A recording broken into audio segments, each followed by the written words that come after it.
مرنے سے پہلے امت مصطفیٰ کو معاف کر کے مرو، کبھی بھی ہو۔ بدلے کی بھاونا، انتقام کا جذبہ نہ رہے، اللہ کے حوالے کر دو۔ میرے ساتھ جس نے بھی جو کچھ بھی کیا، اللہ تو منتقم حقیقی ہے، تو ہی دیکھ لے، اپنے معاملات چھوڑ دو اللہ کے اوپر۔ اور رہی بات کسی نے کچھ کیا ہے تو معاف کر دو۔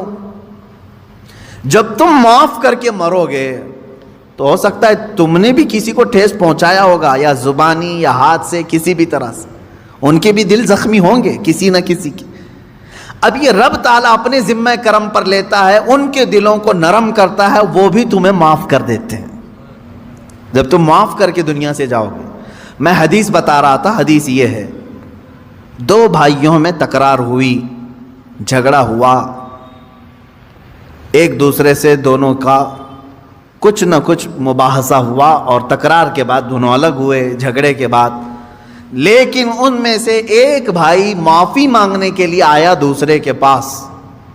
بات یاد رکھیں، حضور پاک صلی اللہ علیہ وسلم فرماتے ہیں، دو جھگڑوں کے بعد اپنے بھائی سے معافی مانگنے میں جو پہل کرے گا، وہ قیامت کے دن میرے ساتھ پہل جنت میں جائے گا، وہ جنت میں بھی پہلے ہوگا۔ یہی بات تو حضرت امام حسن اور امام حسین کے درمیان حضرت فاطمہ نے کہا تھا۔ دونوں چھوٹی عمر کے تھے، 6 سال یا 5 سال، دونوں میں کچھ تکرار ہوئی، بچپنے کی بات، لڑ کر کے آئے سیدہ زہرا سلام اللہ علیہا کے پاس۔ آپ کے پاس جیسی آئے تو انہوں نے کہا، ایک جملہ یہ کہا، بیٹا مجھے معلوم نہیں کس کی غلطی ہے، کس کی خطا ہے۔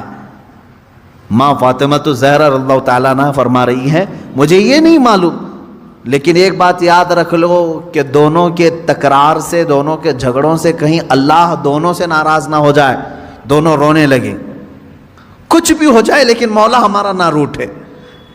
تو حضرت فاطمہ نے کہا، میں نے اپنے ابا جان سے حدیث سنی ہے، جو معافی مانگنے میں پہل کرتا ہے، جو معافی مانگنے میں پہل کرتا ہے وہ جنت میں بھی پہلے جائے گا۔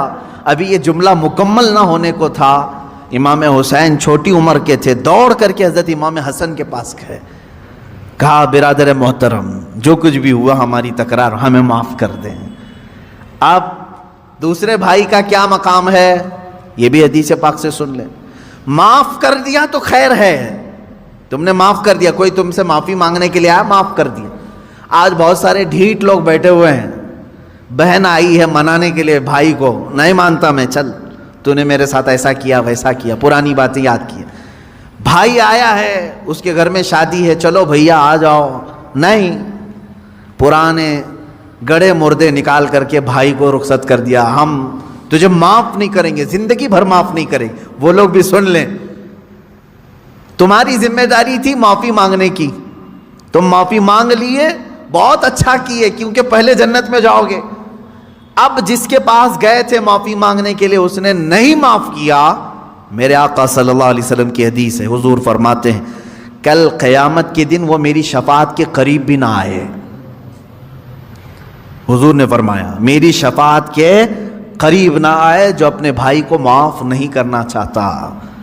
تم سے اگر تمہارا بھائی منانے کے لیے آ گیا، تمہاری بہن آ گئی، تمہارا پڑوسی آ گیا، تمہارا رشتہ دار آ گیا، تو پہلی بات تو یہ سوچ لو کہ وہ بازی مار لے گیا۔ معافی تو تمہیں بھی مانگنا چاہیے تھا، پہل میں کیوں نہ کروں، لیکن وہ بازی مار لے گیا، جنت میں پہلے جائے گا۔ اب اگر تم نے معاف کر دیا تو خیر ہے، نہیں معاف کرا تو کل قیامت کے دن شفاعت رسول سے بھی محروم ہو جاؤ گے۔ اب رسول اگر شفاعت نہ کریں، کس کے پاس جاؤ گے؟ وہاں تو آدم علیہ السلام سے لے کر عیسیٰ علیہ السلام تک ہر کوئی کہہ رہے ہیں، اذهبوا الی غیری، جاؤ میرے علاوہ کسی اور کے پاس جاؤ۔ کس کے پاس جاؤ گے؟ اگر نبی بھی منع کر دیں، جاؤ تمہاری شفاعت میرے پاس نہیں۔ اللہ کے نبی صلی اللہ علیہ وسلم فرماتے ہیں، جو اپنے بھائی کو معاف نہیں کرتا، کل وہ میری شفاعت کے قریب نہ آئے۔